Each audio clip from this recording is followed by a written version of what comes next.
नमस्कार. मी professor Sheetal Barge, Abasaheb Marathe arts new commerce and science college Rajapur. आज आपण स्ट्रॅटेजिक मॅनेजमेंट या विषयामधील कृती योजना आखणे या प्रकरणातील एकत्रीकरण या घटकाचा अभ्यास करणार आहोत. आपण दुसरे प्रकरण सुरू केलेलं आहे. याच्या आधी आपण एकत्रीकरणाचे प्रकार पाहिलेले आहेत, उभय एकत्रीकरण आणि आडवे एकत्रीकरण. आता आपण एकत्रीकरण म्हणजे मर्जर या घटकाचा अभ्यास करणार आहोत. दोन किंवा अधिक व्यवसाय संघटना जेव्हा समान व्यवसाय करण्यासाठी एकमेकांमध्ये विलीन होतात तेव्हा त्या व्यवसाय संघटनेचे एकत्रीकरण झाले असे म्हणतात, म्हणजे मर्जर झाले असं म्हणतात. कारण हे एकत्रीकरण किंवा विलिनीकरण हे दोन प्रकारे होऊ शकते. ज्या वेळेस एक व्यवसाय संघटना दुसरी व्यवसाय संघटना विकत घेते किंवा दोन व्यवसाय संघटना एकत्र येऊन नवीन व्यवसाय संघटना बनवते, तेव्हा एखादी व्यवसाय संघटना रोख रक्कम किंवा भाग किंवा कर्जरोखे देऊन दुसऱ्या व्यवसाय संघटनेची मालमत्ता किंवा देणगी खरेदी करते, तेव्हा या व्यवसाय संघटनेने दुसरी व्यवसाय संघटना विकत घेतली असे म्हटले जाते. जेव्हा दोन संघटना एकत्रित येतात व नवीन संघटना स्थापन करतात तेव्हा त्या मूळ संघटनेचे अस्तित्व नष्ट होत असते व त्यांच्या मालमत्ता व देणी यासाठी त्यांना नवीन व्यवसाय संघटनेतील काही भाग, भांडवल व कर्जरोखे दिले जातात. यामध्ये एकत्रीकरणामध्ये व्यवसाय संघटनेचे समान किंवा उभ्या पातळीवरील विविधीकरण सुद्धा होऊ शकते. दोन समान पातळीवरील किंवा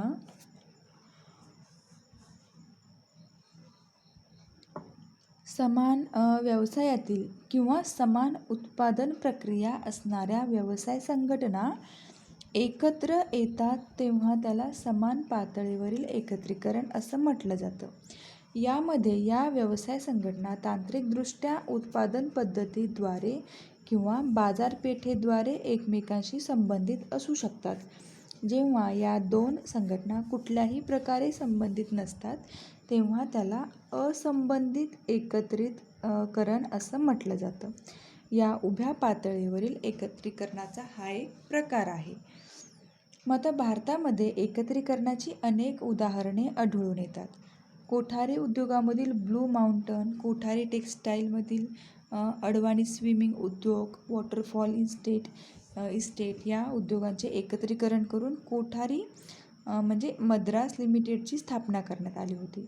1937मध्ये वेगवेगळ्या व्यवसाय संघटनांचे एकत्रीकरण करून असोसिएटेड सिमेंट कंपनीची स्थापना करण्यात आली होती. म्हणजे व्यवसाय संघटना विकत घेऊन एकत्रीकरणाची उदाहरणे आपल्याला काही दिलेली आहेत या ठिकाणी. म्हणजे टिस्को कंपनीने मेटल बॉक्स कंपनीचा जमशेदपूर वेअरिंगचा व्यवसाय विकत घेतला. त्याचबरोबर दीपक नायट्रेट समूहाने पुणे येथील मफतलाल डायस्टफ उद्योग हा विकत घेतलेला आहे. म्हणजे काही अशी उदाहरणं इथे सांगितलेली आहेत की दोन कंपन्या एकमेकांमध्ये कशा प्रकारे मर्जर होतात. मग आता हे कशासाठी करायचं असतं, याचा काय फायदा आहे. मग आपल्याला इथे काही फायदे दिलेले आहेत. एकत्रीकरणाचे किंवा विलिनीकरणाचे फायदे दिलेत. पहिला आहे मोठ्या स्तरावर उत्पादन करणे. मग दोन कंपन्या ज्यावेळेस एकत्र येतात तेव्हा ते दोन्ही कंपन्या एकत्र येऊन मोठ्या प्रमाणावरील उत्पादन घेण्यास सुरुवात करतात. पुढे आहे नफा वाढवण्यासाठी उपलब्ध निधीचा योग्य वापर करता येतो. त्यानंतर स्थैर्य व वाढत्या नफ्यासाठी व्यवसाय संघटनेच्या कार्याचे विविधीकरण करता येते. नेक्स्ट आहे साधन संपत्तीचा योग्य उपयोग करून उत्पादकता वाढवता येते. त्यानंतर बाजारपेठेतील प्रवेश, त्या बाजारपेठेशी संबंधित व्यवसाय संघटना विकत घेण्याने सुलभरित्या होत असते. नेक्स्ट आहे विकत घेतलेल्या व्यवसाय संघटनेमधील व्यवस्थापकीय कौशल्याचा फायदा करून घेता येतो. पुढे आहे भागांच्या बाजारपेठेतील किंमतीत वाढ होते. त्यानंतर गुंतवणुकीसाठी उपलब्ध निधीचा योग्य तो वापर करून घेता येतो. नंतर आहे स्पर्धक व्यवसाय संघटना विकत घेऊन स्पर्धेवरती नियंत्रण ठेवता येते किंवा स्पर्धा नष्ट करता येते. आणि त्यानंतर पुढे आहे विकत घेतलेला व्यवसाय संघटनेचे एकत्रित तोटे मिळण्यामुळे ते हिशोब पुस्तकात दाखवून आपल्याला त्या ठिकाणी कर सवलती मिळवता येतात. मात्र या संघटनांचे एकत्रीकरण प्रत्येक वेळी यशस्वी ठरेल असे नाही. याच्या अपयशाची कारणे आपल्याला पुढील प्रमाणे सांगता येतील. काही 3 कारणे दिलेली आहेत इथे. ते म्हणजे अनेकदा व्यवसाय संघटना विकत घेणे किंवा त्यांचे एकत्रीकरण कोणत्याही दीर्घकालीन योजना न आखता पार पाडले जाते. अशावेळी त्यातील तोट्यांचा विचार केला जात नाही. विकत घेणाऱ्या व्यवसाय संघटनेच्या दीर्घकालीन धोरणाचा तो भाग नसतो. यामुळे योग्य धोरण न आखल्यामुळे एकत्रीकरण या ठिकाणी अयशस्वी ठरते. पुढे आहे, वास्तविक पाहता एकत्रीकरणाचे धोरण हे अंतर्गत वाढीच्या धोरणापेक्षा जास्त धोकादायक ठरू शकते. मात्र व्यवस्थापन त्या दृष्टीने विचार करीत नाही व त्या दृष्टीने योग्य अशी धोरणेसुद्धा आखली जात नाहीत. पुढे आहे, काही वेळेस विकत घेतलेल्या व्यवसाय संघटना वेगवेगळ्या उत्पादन क्षेत्रात कार्य करीत असतात. अशा वेळी व्यवस्थापनाला त्या व्यवसाय संघटनेच्या क्षेत्राबद्दलचे ज्ञान असेलच किंवा असलेच पाहिजे असे नाही. त्यामुळे एकत्रीकरण अयशस्वी ठरू शकते. इथे आपल्याला काही फायदे आणि तोटे दिलेले आहेत एकत्रीकरणाचे. त्यानंतर आपण पाहूया ताबा घेणे किंवा संपादन करणे.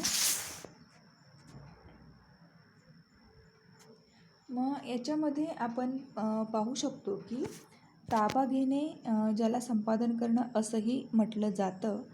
म्हणजे एक उद्योगसंस्था दुसऱ्या उद्योगसंस्थेने विकत घेणे.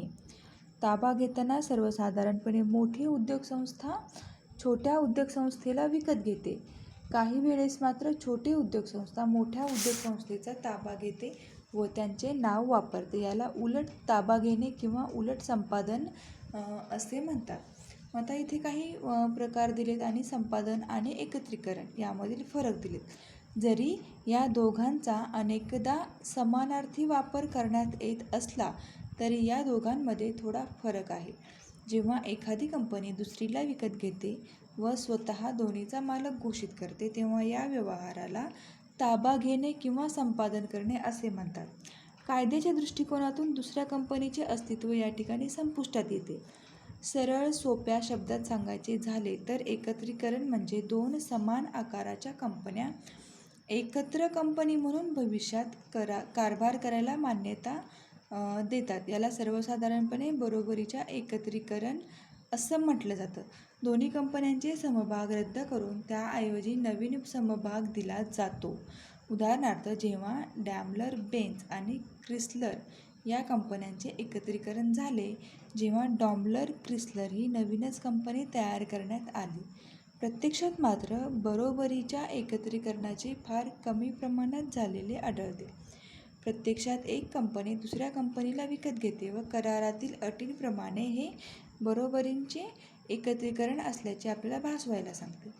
मग जरी तांत्रिकदृष्ट्या हे संपादन असले तरी संपादन असे कळले तरी कंपनीला अहितकारक असे संदेश समाजात पसरण्याचा धोका असतो. मग कंपनीची खरेदी म्हणजे एकत्रीकरण आहे का संपादन? हे व्यवहार हा जो आहे तो खेळीमेळीने एकमेकांच्या संमतीने झाला का जबरदस्तीने झाला आहे यावरती अवलंबून असतो.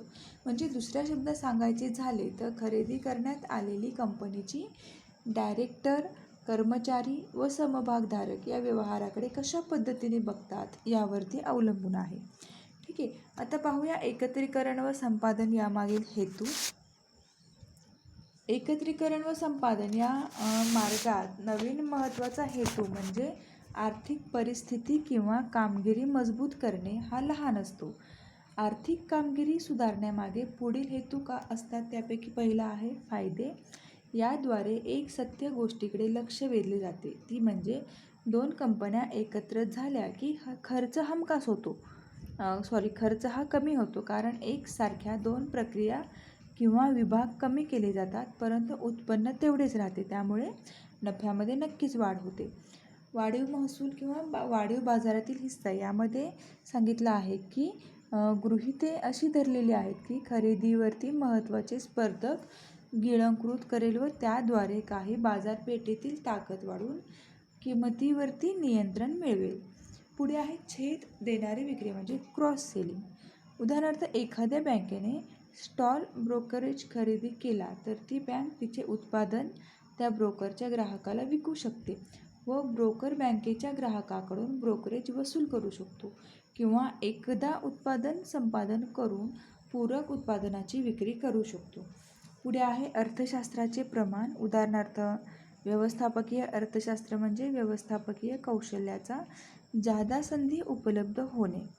यातून नफा करमध्ये सांगितलेला आहे, नफा कमविणारी कंपनी तोट्यातील कंपनीला विकत घेऊन तोट्या कमी करण्याच्या दृष्टीने फायदा करून घेते.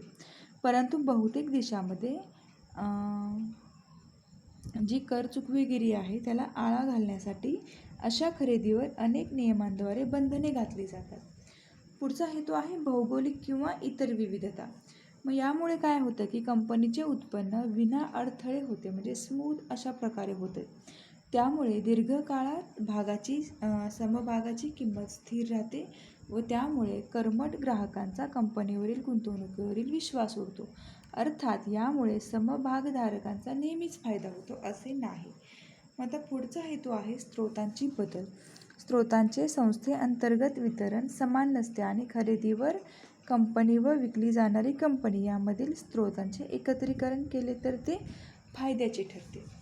आता पुढचा हेतू आहे उभ्या पातळीवरील विविधीकरण. जेव्हा वाढता आलेख असतो आणि उतरती कळा लागलेल्या कंपन्या एकत्र येतात तेव्हा अशा प्रकारे हे बदल घडून येतात. म्हणजे वरील सर्व हेतूंमुळे एकत्रीकरण किंवा संपादन हे फायदेशीर ठरते. असंही म्हणता येणार नाही कारण काही जादा हेतू निर्माण करावे लागतात. मग आता ह्या जादा हेतूमध्ये काय आहेत? त्यातला पहिला आहे विविधीकरण म्हणजे डायव्हर्सिफिकेशन. यामुळे कंपनीची स्थिती सुधारली तरी त्यामुळे समभागधारकांचे समाधान होईल असं काही सांगता येत नाही कारण त्याच्या विविध कंपन्यांच्या समभागामध्ये विविधता आणण्याचा प्रयत्न केला जातो. त्यातीलच पुढचा घटक आहे व्यवस्थापकाचा गुंता म्हणजे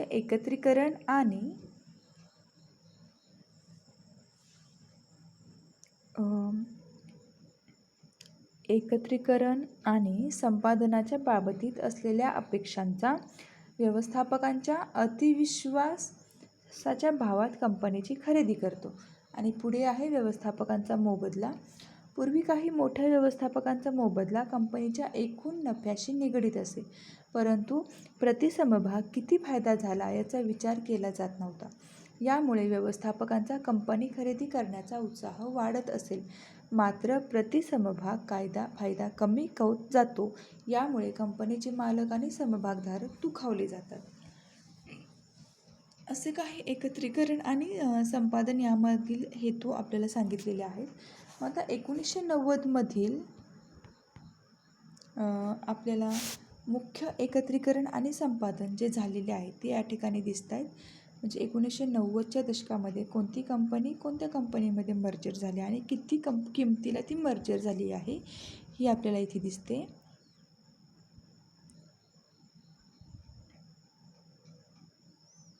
याच्यामध्ये 1 ते 10 कंपन्या दिलेल्या आहेत 1999 पासून 1997 पर्यंत. खरेदीदार असलेली कंपनी आणि खरेदी करण्यात आलेली कंपनी, किती रुपयाला ती कंपनी खरेदी केलेली आहे या सगळ्या गोष्टी या ठिकाणी दिलेल्या आहेत. याला आपण मर्जर असं म्हणतो. आता त्याचबरोबर 2000 नंतरचे एकत्रीकरण आणि संपादन पण इथे दिलेलं आहे. 2000 ते 2004 या वर्षामध्ये खरेदीदार कंपनी आणि खरेदी करण्यात आलेली कंपनी त्याचबरोबर किती रुपयाला ती कंपनी खरेदी केली ही अमेरिकन डॉलर्समध्ये अमाऊंट इथे दिलेली आहे. या ठिकाणी आपण थांबूया. पुढच्या लेक्चरला आपण जॉईंट व्हेंचर याच टॉपिकमधला पुढचा घटक अभ्यासणार आहोत. थँक्यू.